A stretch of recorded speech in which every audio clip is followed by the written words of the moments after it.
हाय hello नमस्कार। Welcome to chemistry cure. आपका chemistry cure में एक बार फिर से हार्दिक स्वागत है।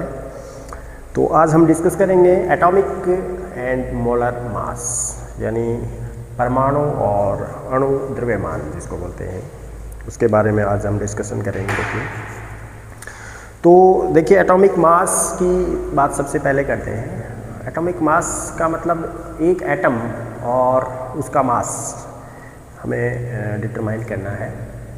तो मास डिटरमाइन करने के लिए देखिए प्रेजेंट टाइम में तो ऐसी टेक्निक, ऐसे सोफिस्टिकेटेड इंस्ट्रूमेंट हमारे पास हैं, ऐसे उपकरण हमारे पास हैं जिनकी सहायता से हम एक एटम का एग्जैक्ट जो मास है वो एक्यूरेटली ज्ञात कर सकते हैं, है ना। जैसे एटॉमिक मास स्पेक्ट्रोमेट्री होती है, एक टेक्निक होती है जिसके द्वारा एटॉमिक मास जो है वो निर्धारित किया जा सकता है, डिटरमाइन किया जा सकता है। लेकिन जब से केमिस्ट्री की इनिशियली मॉडर्न केमिस्ट्री की बात करते हैं तो उस समय ऐसा कोई इंस्ट्रूमेंट नहीं होता था। तो इसलिए क्या किया जाता था कि रिलेटिव मास जिसको बोला जाता है, तुलनात्मक मास डिटरमाइन किया जाता था। रिलेटिव मास का मतलब ये होता है कि पहले हम किसी एक एटम का मास फिक्स कर दें कि ओके इसका मास इतना होगा, और फिर दूसरे जितने भी परमाणु होते हैं, जितने भी एटम हैं, उनका मास उस फिक्स किए गए एक परमाणु के मास से हम कंपेयर कर लेंगे कि हाँ भाई ये एटम उस परमाणु से इतने गुना भारी है, या है ना इतने टाइम्स वो हैवियर है। तो इस तरह से बोला जाता है उसको रिलेटिव मास, तुलनात्मक द्रव्यमान की बात करते हैं हम। जैसे इनिशियली क्या किया गया, हाइड्रोजन जो है, हाइड्रोजन का एटॉमिक मास फिक्स किया गया कि हाइड्रोजन का वैसे एग्जैक्ट ग्राम में एटॉमिक मास देखें तो वो होता है 1.6736 इंटू 10⁻⁻24 ग्राम। देखिए कितनी छोटी वैल्यू है ये, और इसको कैलकुलेट करना इतना आसान नहीं था। प्रेजेंट टाइम में ऐसा पॉसिबल है। लेकिन तो हाइड्रोजन के एक एटम का मास मान लिया गया, आर्बिट्रेरीली मान लिया गया कि इसका 1 मास होता है, कि हाइड्रोजन का एक परमाणु मतलब उसका मास कितना है 1 AMU। क्या बोला गया? AMU। AMU का मतलब होता है एटॉमिक मास यूनिट, यानी कोई यूनिट उसको नहीं दी गई, एक मान लिया गया अभी कि हाइड्रोजन का मास एक होता है, एक AMU होता है, एटॉमिक मास यूनिट होता है ना। जनरली इसको अब सीधा U भी लिखते हैं, यूनिफाइड मास यूनिट। तो यूनिफाइड मास, तो इसका मतलब क्या हुआ कि अब जितने भी एटम के मास कैलकुलेट किए जाएंगे वो इस एक AMU से एक AMU से कंपेयर किए जाएंगे, तुलना की जाएगी, इसलिए वो मास रिलेटिव मास कहा गया, है ना। हाइड्रोजन को इनिशियली ये AMU माना गया कि, और हाइड्रोजन का ये इतना ग्राम था, इसको कितना मान लिया गया कि इसको एक AMU, एक एटॉमिक मास यूनिट, कि हाँ ये 1 होता है। अब चूँकि हाइड्रोजन एक बहुत ही क्या बोलते हैं उसकी अबंडेंस की बात करें तो हाइड्रोजन के 3 आइसोटॉप्स होते हैं, और उनकी जो आइसोटॉप्स क्या होते हैं ये भी हम डिस्कस करेंगे बाद में। तो इसलिए हाइड्रोजन जो स्टैंडर्ड माना गया एक AMU, वो बाद में साइंटिस्ट की कम्युनिटी ने मिलकर के निर्धारित किया कि नहीं, हाइड्रोजन नहीं, हम कार्बन जो है, क्योंकि कार्बन की जो अबंडेंस है वो कार्बन 12 जो आइसोटोप है उसकी अबंडेंस बहुत ज़्यादा होती है, 98.99% नेचर के अंदर वो होता है। तो इसलिए हाइड्रोजन की जगह क्या डिटरमाइन किया गया कि कार्बन का जो आइसोटोप कार्बन 12 होता है, कार्बन 12 जो होता है, उसके एटम को स्टैंडर्ड माना गया कि कार्बन 12 का जो एक एटम है उसका मास हम स्टैंडर्ड मास मानते हैं, AMU उससे कैलकुलेट करते हैं, न कि हाइड्रोजन से।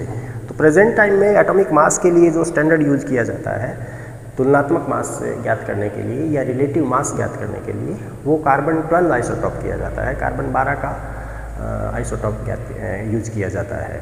तो कार्बन 12 का जो एक परमाणु है, एक एटम है, उसका ग्राम में मास होता है 1.992647 इंटू 10⁻⁻23 ग्राम।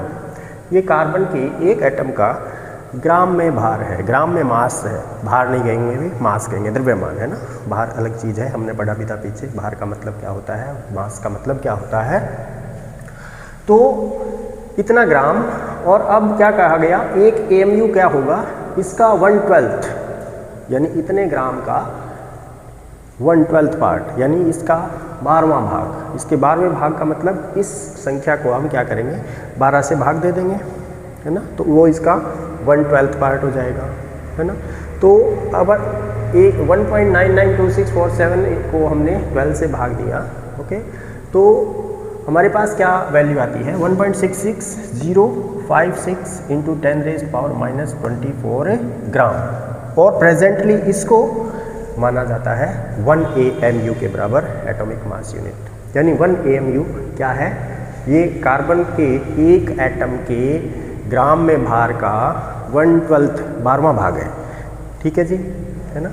और वो कितना, 1 AMU माना जाएगा, कितना माना जाएगा, 1 AMU यानी एटॉमिक मास यूनिट या यूनिफाइड मास, या U लिखा जाएगा सीधा तो यूनिफाइड मास बोलेंगे, AMU लिखा जाएगा तो एटॉमिक मास यूनिट बोलेंगे, ठीक है जी। अब जितने भी एटम्स के हम मास कैलकुलेट करेंगे वो इस एक AMU से कैलकुलेट किया जाएगा। तो इसका मतलब ये अगर 1 AMU है तो कार्बन 12 का स्वयं का मास क्या हो जाएगा, एटॉमिक मास क्या हो जाएगा, 12 AMU हो जाएगा। क्या हो जाएगा भी, यानी ये जो वैल्यू है वो किसके बराबर है, वो 12 AMU के बराबर है। यानी अब अगर हम कार्बन का अगर मास देखेंगे तो ये क्या है, 12 AMU है, हाँ या ना, या 12 U है। बात समझ आ रही है आपको। कार्बन 12 का जो एटॉमिक मास होता है वो कितना होता है, एग्जैक्टली 12 माना गया। एग्जैक्टली 12 है क्या, एक्चुअली वो इतने ग्राम है, इसको एग्जैक्टली 12, है ना। और इसका 1/12वां भाग क्या होगा, फिर 1 ही होगा। AMU में अगर हम बात करेंगे तो ये 1 AMU है। अब हम अगर किसी भी एलिमेंट का एटॉमिक मास एटम का निकालेंगे तो वो क्या कहेंगे कि इस 1 AMU से वो कितने टाइम्स हैवियर है, वो उसका क्या हो जाए। जैसे ऑक्सीजन का एटॉमिक मास अगर बात करेंगे तो वो आपका होता है कितना होता है भाई, 15.995 AMU। 15.995 AMU का मतलब क्या है कि ऑक्सीजन का एक एटम, है ना, ऑक्सीजन का एक एटम कार्बन के एक एटम के 1/12 भार से 15.99 टाइम्स हैवियर है, हाँ या ना। या इस 1 AMU से वो कितना 15.99 और कितना है भाई 5 AMU, है ना। तो इस 1 AMU से कितना है वो 15.995 टाइम्स हैवियर है। इसका मतलब ये हुआ है एग्जैक्टली। जैसे हाइड्रोजन का, यहाँ पे हाइड्रोजन का अगर हम निकालें, देखिए हाइड्रोजन, अब एटॉमिक मास निकालते कैसे हैं, एटॉमिक मास अगर हमें निकालना हो तो क्या लिखते हैं हम, मास ऑफ द एटम अपॉन क्या लिखेंगे भाई, अपॉन दिस वन 1.66056 इंटू 10⁻⁻24, हाँ या ना। तो 1.66056 इंटू 10⁻⁻ कितना भाई 24, ठीक है, ग्राम।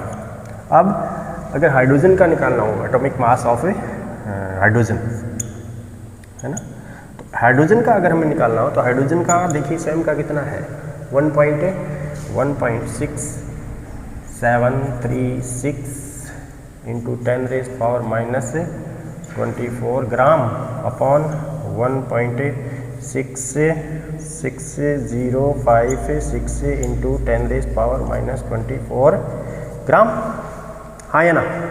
तो अब ये तो कैंसिल हो जाएगा भाई, ग्राम से ग्राम और ये 24 से 24, ये जो वैल्यू आएगी हमारे पास वो आएगी 1.0078 AMU और U। तो ये हाइड्रोजन का ये मास लिखा जाता है ना, हाइड्रोजन का मास कितना लिखा है, एटॉमिक मास कितना होता है 1.0078 AMU होता है। तो 1.0078 AMU कैसे निकला, ऐसे निकला है वो, ठीक है।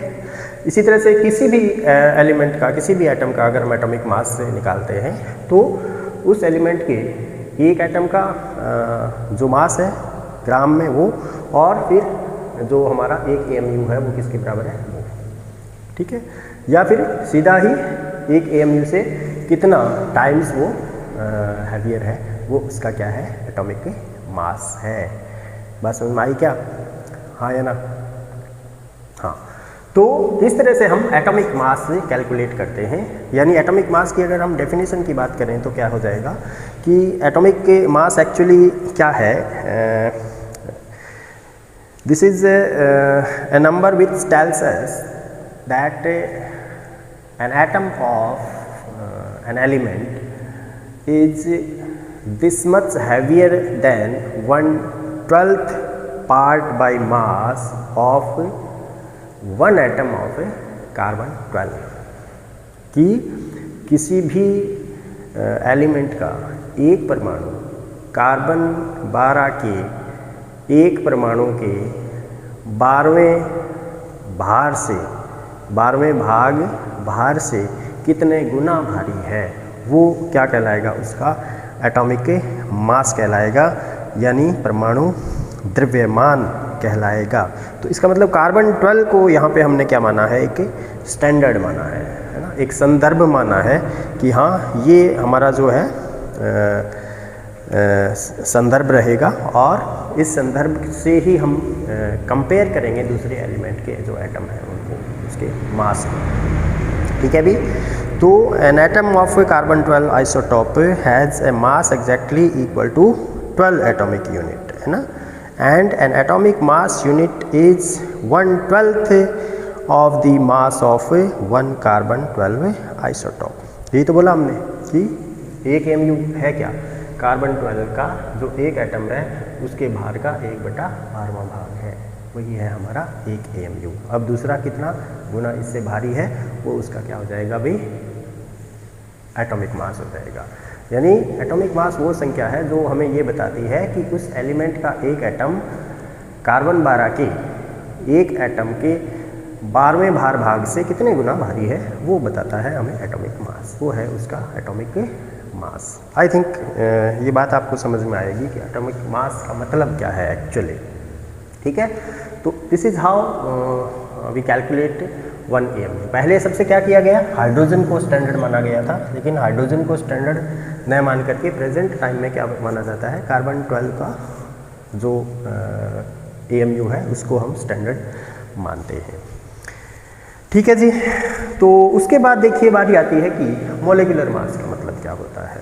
तो मोलिकुलर मास का मतलब बहुत सिंपल सी बात है, किसी भी मॉलिक्यूल के अंदर जितने एटम्स प्रेजेंट हैं उन सभी एटम्स के एटॉमिक मास का जो सम होगा, जो टोटल होगा, जो योग होगा, वो क्या कहलाएगा, उसका मोलिकुलर मास कहलाएगा। क्या कहलाएगा अभी, मोलिकुलर मास, ओके, या मोलर मास इसको बोला जाता है, ठीक है। अगर एग्जाम्पल की बात करेंगे हम तो H2O है जैसे हम, और हाँ एक चीज़ और, हम कैलकुलेशन को इजी बनाने के लिए, जैसे इसका एग्जैक्ट मास तो है 1.0078 AMU, लेकिन जनरली क्या कर दिया जाता है, इसको हम 1 ले लेते हैं।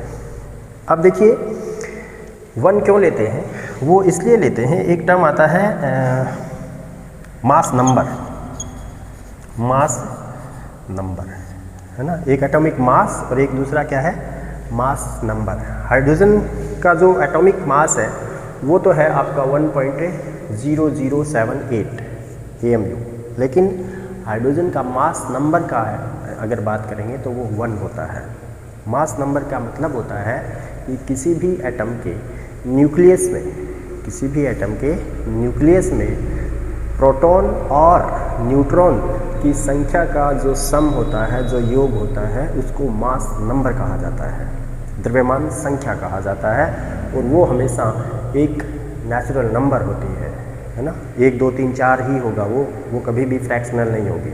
एटॉमिक मास फ्रैक्शनल होता है, होल नंबर भी हो सकता है, लेकिन मास नंबर क्या होती है, हमेशा प्रोटॉन और न्यूट्रॉन का योग, वो क्या होता है, मास नंबर, और वो जनरली एटॉमिक मास के ऑलमोस्ट इक्वल होता है, क्योंकि जितने भी दूसरे सब एटॉमिक पार्टिकल हैं उनका मास और भी नेग्लिजिबल होता है।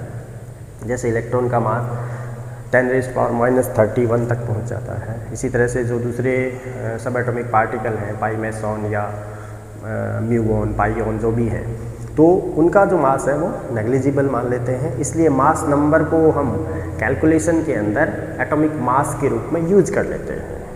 बात समझ में आ गई। जैसे H2O का हम हाइड्रोजन का, जैसे H2O वाटर है, वाटर का फॉर्मूला है, तो वाटर के अंदर 2 हाइड्रोजन है ना। इसका मतलब हाइड्रोजन का मास नंबर कितना हुआ, 2, ऑक्सीजन 1 है, ऑक्सीजन का मास नंबर कितना है, 16।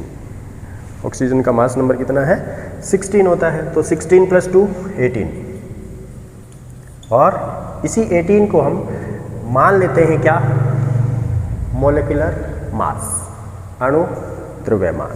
ठीक है, तो अणु द्रव्यमान का मतलब कुछ नहीं, जो सभी एटम्स हैं उन सब का क्या, उन सब का एटॉमिक मास का क्या कर देते हैं हम, योग कर देते हैं।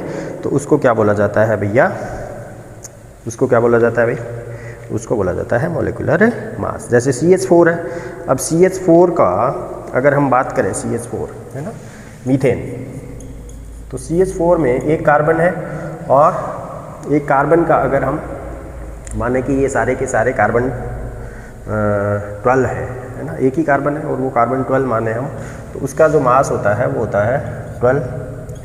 हाइड्रोजन का मास कितना होता है अभी, ये 4 गुना हो जाएगा 1.0078 है ना, AMU।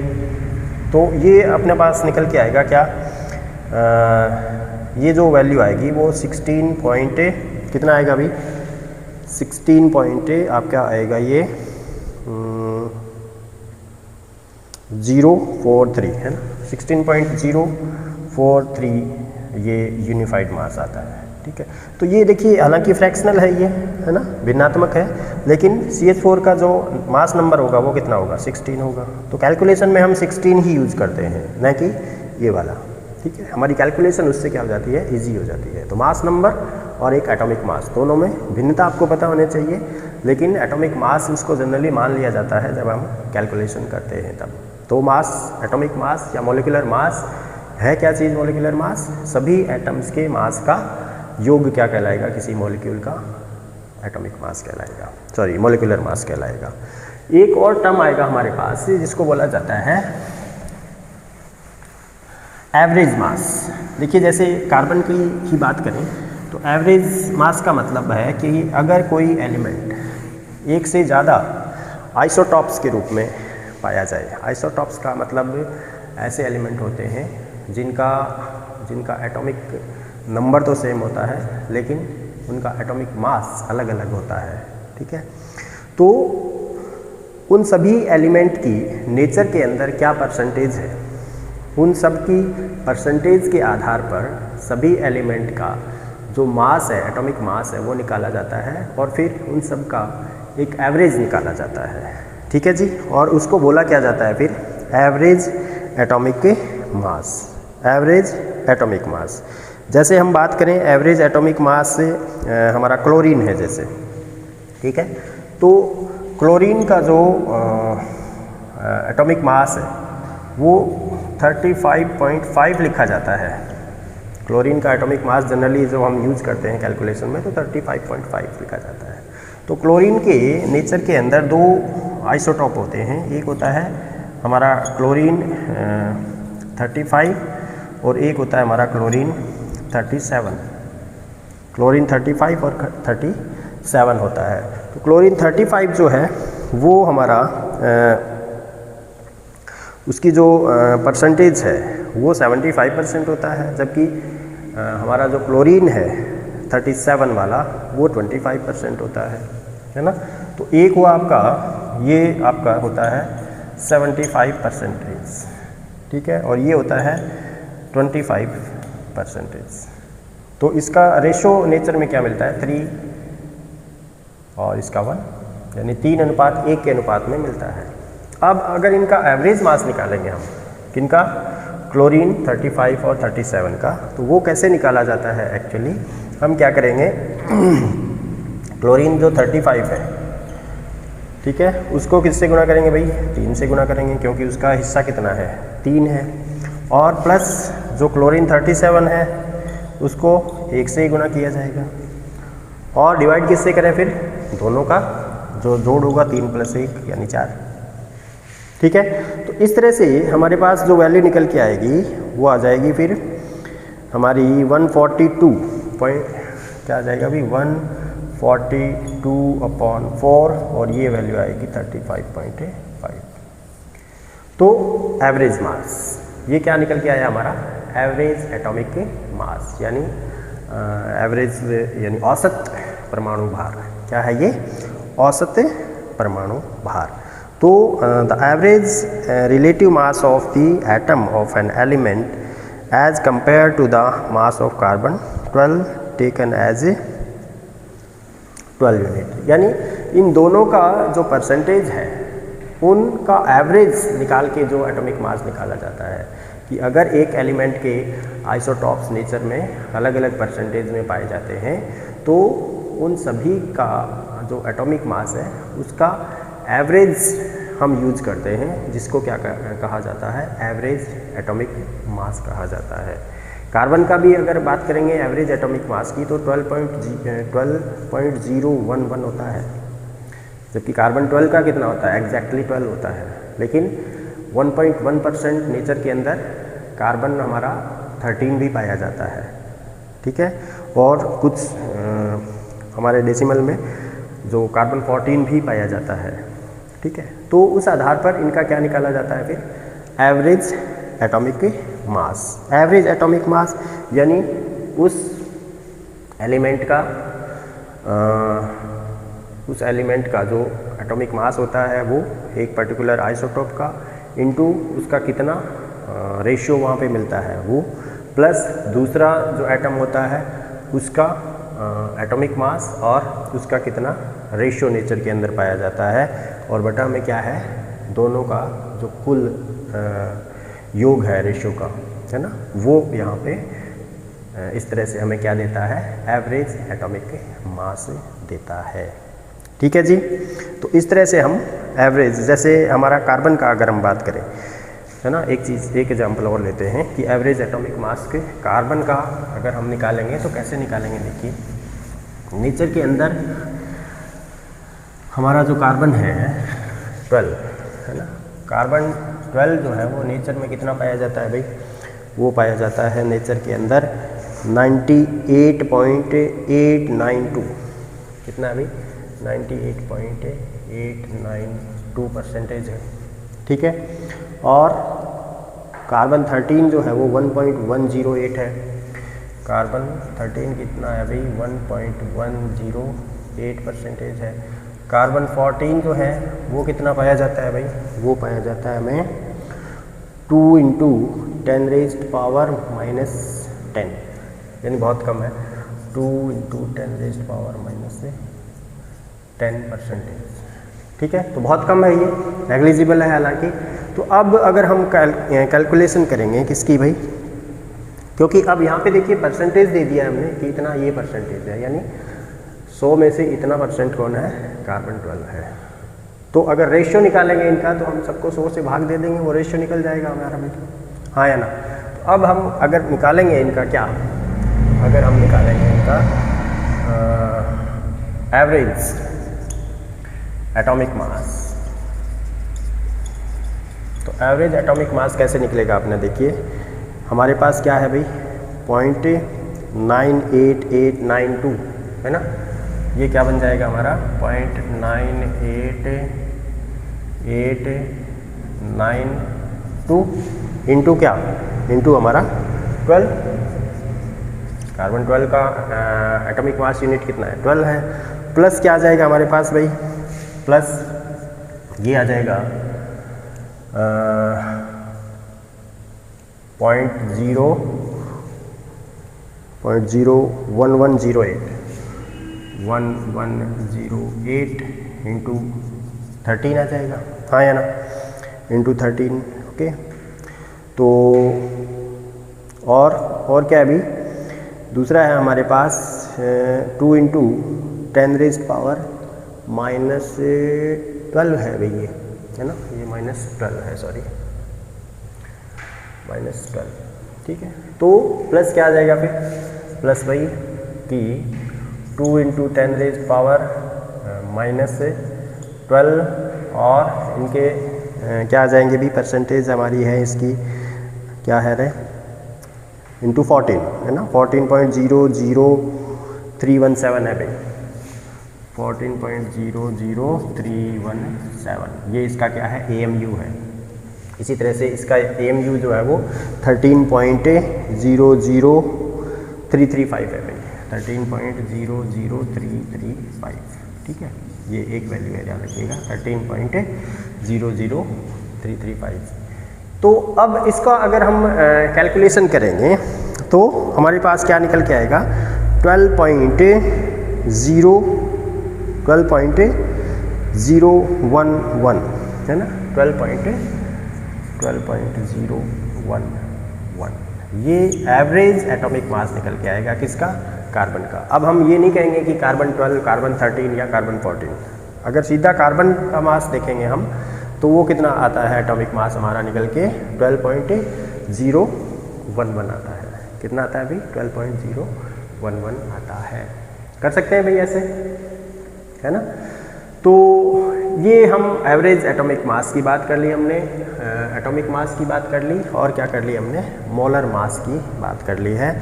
तो किस तरह से हम इसकी कैलकुलेशन करते हैं, तो सबसे इम्पॉर्टेंट चीज़ यहाँ पे थी वो AMU समझना, क्योंकि बाकी चीज़ें तो अपने आप आ ही जाती हैं। अगर हमने AMU कैलकुलेट या यूनिफाइड मास हमने निकाल लिया, समझ लिया है, तो बाकी चीज़ें हम एवरेज मास वगैरह तो निकल ही जाते हैं। तो आज के लिए इतना ही। Thank you very much, have a nice day.